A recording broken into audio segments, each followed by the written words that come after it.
তাহলে স্যার আপনাদের সেই কোশ্চেনটা আসি স্যার, ফাহিম স্যার কিভাবে একটু বেশি সময় পড়তে পারবো স্যার? স্যার একটা রুটিন তৈরি করে দেন স্যার, যেন এইচএসসি পর্যন্ত স্যার ভালো একটা যেন কিছু করতে পারি স্যার। তো স্যার যেহেতু আপনি একটা রুটিন তৈরি করবেন, অবশ্যই সময় নিয়ে খেলা হবে। আজকে আমি স্যার আপনাকে টাইম ম্যানেজমেন্ট একটা ছোট্ট একটা কনসেপ্ট নিয়ে আলোচনা করবো। এই কনসেপ্টের একটা কিছু সীমাবদ্ধতা আছে, সেটা নিয়ে কিছু আমরা আলোচনা করবো। কনসেপ্ট হচ্ছে কি স্যার আপনার ট্রিপল এইট। কি স্যার আপনার ট্রিপল এইট রুলস স্যার। আপনি কি স্যার আপনার triple eight rules. Triple eight মানে কি স্যার? অনেকে দেখে বুঝতে পারছেন স্যার। প্রথম যে এইট, এটা হচ্ছে কি স্যার আপনার স্লিপ। কি স্যার আপনার প্রপার স্লিপ। আপনি যদি আপনার দিনটাকে 24 ঘন্টাকে যদি 3টা ভাগ করেন, তাহলে প্রত্যেকটা 8 ঘন্টা করে পড়ে, প্রত্যেকটা খন্ড কি স্যার 8 ঘন্টা করে পড়ে। পরবর্তী যে 8 ঘন্টা, সেটা হচ্ছে কি স্যার আপনার হার্ডওয়ার্ক।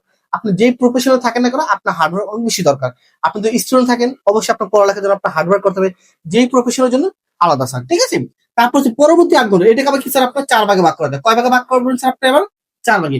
2 ঘন্টা আপনার ফ্যামিলি, অবশ্যই 2 ঘন্টা আপনি কি স্যার ফ্রেন্ডস, কারণ সমাজে চলতে হলে বা ফ্রেন্ড এবং কি স্যার ফ্যামিলি দরকার স্যার। পরের 2 ঘন্টা আপনার হবি, আপনার যা মতো মতো একটু ঘুরতে পারেন, একটু খেলাধুলা করতে পারেন। পরবর্তী 2 ঘন্টা স্যার আপনি যে যে ধর্মে আছেন সেই ধর্মীয় কাজগুলো স্যার, ঠিক আছে। আচ্ছা, এখন স্যার খুব সুন্দর একটা প্রথমে কি স্যার প্রপার স্লিপ, তারপর হচ্ছে কি স্যার আপনার হার্ড ওয়ার্ক, তারপর হচ্ছে কি স্যার আপনার সোশ্যাল ওয়ার্ক, সামাজিক কর্মকাণ্ড স্যার, ঠিক আছে।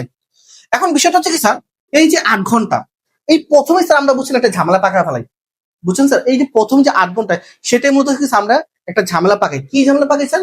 আমরা ঠিক মতো ঘুমাই না।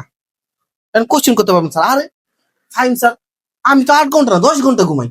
স্যার টাইম ম্যানেজমেন্টের আরেকটা রুলস এবং সবচেয়ে বেসিক রুলস হচ্ছে কি স্যার, আপনি যখনই যেই কাজ করবেন সেটা টাইমলি করবেন।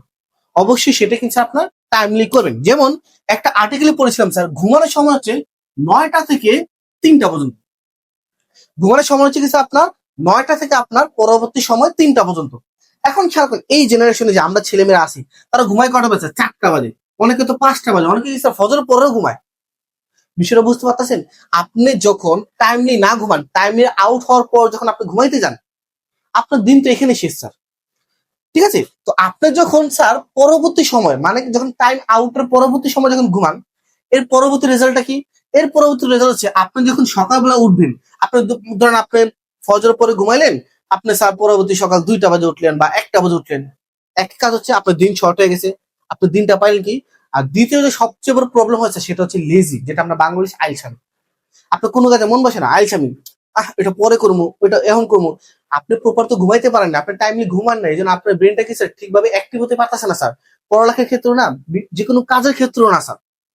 এই জন্য কি স্যার প্রথম রুলসটা আপনার প্রপার স্লিপ। তো আপনি যদি এই রুলসটা ফলো করেন স্যার, এখন খেয়াল করেন, আপনি যখন এটা টাইমলি ঘুমালেন না, তো এটা টাইমলি ঘুমানো না পড়ে এই যে পরবর্তী 8 ঘন্টা একটা ইফেক্ট পড়ে, পরবর্তী 8 ঘন্টা কিছু ইফেক্ট পড়ে, বাকি পরবর্তী 8 ঘন্টা সিল, মানে এই 2টা 8 ঘন্টার মাঝখানে পড়ে গেছে আপনার স্যার হার্ড ওয়ার্ক। মাইন্ড চিপা বেড়ে গেছে, যেটা আমরা বাংলা ভাষা বলি মাইন্ডা চিপাই। মাইন্ডা চিপা পড়ার কারণে কি হয়েছে স্যার? শেষ। এই 8 ঘন্টার ভিতরে 7 ঘন্টা আপনার লেজিনেসে কাটেন, ডিপ্রেশনে চলে যান। কারণ রাতে তো ঘুমান নাই আপনি, মাথা চিন্তা, আয় হ্যাঁ ভবিষ্যতে কি হবো, আয় হ্যাঁ কত কিছু করে এলাম, আয় হ্যাঁ পারতেছে না কিছু। কারণ হচ্ছে কি স্যার, রাতে ঠিক মতো ঘুমান নাই, উল্টাপাল্টা মাথা চিন্তা এসে বসে স্যার, জীবন শেষ স্যার, ঠিক আছে। এর জন্য সবচেয়ে কঠিন কাজ হচ্ছে কি স্যার, টাইমলি ঘুমানো। সবচেয়ে কঠিন কাজ কেন স্যার? যদি আজকে আমি বলি স্যার, আজকে যে আপনি 10টা বাজে ঘুমাবেন, কারণ বাংলাদেশের প্রেক্ষাপটে স্যার 9টা বাজে ঘুমানো যায় না, বাংলাদেশের পরিবেশটা অন্যরকম স্যার। আপনি 10টা বাজে ঘুমান বা 11টা বাজে ঘুমান, আপনি ঘুমাইতে পারবেন না। আপনি ব্রেনে বলবে, কি রে তুই তো 12টা বাজে ঘুমাস, তুই তো 2টা 3টা বাজে ঘুমাস, তুই এখন আসিস কেন? সেম। আপনি একটু কষ্ট হবে স্যার, 1 দিন 2 দিন 3 দিন 1 সপ্তাহ 15 দিন ট্রাই করতে থাকেন, রুটিনটা ঠিক করেন স্যার, ইনশাল্লাহ স্যার সবকিছু পারবেন। তা আপনি যদি স্যার টাইমলি ঘুমান, এই পরবর্তী 8 ঘন্টা, আমি বলি স্যার যারা এইচএসসি লেভেলে আছে, তাদেরকে বলি 8 ঘন্টা পড়া দরকার নেই, তুমি পড়বে 4 ঘন্টা। ভাই কয় ঘন্টা পড়বে? তুমি প্রত্যেকদিন 4 ঘন্টা পড়ো, নিয়মিত পড়ো, নিয়ম মতো একটা টাইম অনুযায়ী পড়ো স্যার। আর বাকি রয়ে কয় ঘন্টা? আর বাকি রয়েছে 4 ঘন্টা। আপনি 4 ঘন্টা পড়তেছেন খুব ধুমায়া, বাকি রয়েছে কয় ঘন্টা? 4 ঘন্টা। ওই 4 ঘন্টা কি করবেন স্যার? 2025 সালে আইসা আপনি কি শিখতে পারেন? মেশিন ল্যাঙ্গুয়েজ শিখতে পারেন, এআই শিখতে পারেন স্যার। তারপর কিছু আপনার programming, coding, decoding, HTML, web development, তারপর হচ্ছে আপনার স্যার স্পোকিং, তারপর কিছু আপনার ভোকাবুলারি, কত কিছু আছে স্যার। ওয়েব ডিজাইন, ঠিক আছে, গ্রাফিক্স ডিজাইন, কত কিছু আছে।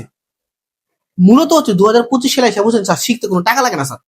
সত্যি কথা স্যার, 2025 সালে আইসা ইন ফিউচার শিখতে কোনো টাকা লাগবে না, লাগবে জাস্ট আপনার সময়। শিখতে টাকা লাগে না স্যার, শিখতে লাগে সময় স্যার। কারণ এই এই যুগে আসে স্যার সবকিছু ফ্রি স্যার। আপনি কিছু শিখবেন, বিভিন্ন ওয়েবসাইট আছে, বিভিন্ন ইউটিউব চ্যানেল আছে, কিছু বুঝতেছেন না, চ্যাট জিটিপি আছে, জাস্ট একটু সময় লাগবে স্যার। সময়টা ঠিক মতো কাজে লাগান, প্রথমটা স্যার, প্রথম যে 8 ঘন্টা এটা ঠিক মতো ঘুমান স্যার, পরবর্তী 8 ঘন্টা বেরিয়ে যাবো, পরে দেখবেন স্যার 4 ঘন্টা পড়লেন আর বাকি 4 ঘন্টা কিছু আপনি স্কিল ডেভেলপ করেন। পড়ালেখার টাকা দুটো একসাথে হয়ে যেতেছে, পড়ালেখার টাকা কি স্যার দুটো একসাথেই হয়ে যেতেছে। আর বাকি তো আপনার এই কাজটা আমরা সবাই স্যার খুব ভালোভাবে করতে পারি। তো এইভাবেই স্যার এইচএসসির আগ পর্যন্ত রুটিনটা ফলো করেন, ইনশাল্লাহ স্যার A+ নিশ্চিত, মানে কাভার হয়ে যাবে, পুরো সিলেবাস কাভার স্যার। অলরেডি কিন্তু আমাদের ফুল সিলেবাস কাভার হয়ে যাবে স্যার, জাস্ট এই ট্রিপল এইট রুল স্যার। ঠিক আছে, এইচএসসির পরে এডমিশন আবার আরেকটা রুলস আছে, ওটা আমরা পরবর্তী স্যার। তো এখন যারা এইচএসসির আগ পর্যন্ত যারা ভালো মতো পড়তে চান, যারা A+ নিশ্চিত করতে চান, তাদের সর্বপ্রথম কাজ হচ্ছে কি স্যার, ঘুম ভাই, ঘুমান ভাই, ভাই ঘুমান, টাইমলি ঘুমান ভাই, ঘুমান, শেষ। ঘুমাইলে পরবর্তী 8 ঘন্টা বেড়ে যাবো, 8 ঘন্টা 4 ঘন্টা পড়া লাগবেন, 4 ঘন্টা ডেভেলপ স্কিল শিখবেন স্যার, শেষ। সহজ স্যার, ঠিক আছে, এই রুলটা ফলো করুন স্যার, A+ নিচ্ছি স্যার। তো আজকে ইনশাল্লাহ এই পর্যন্ত স্যার, ইনশাল্লাহ নেক্সট ক্লাসে আমরা আরো বিভিন্ন বোর্ড কোশ্চেন গুলা সলভ করবো স্যার, ঠিক আছে।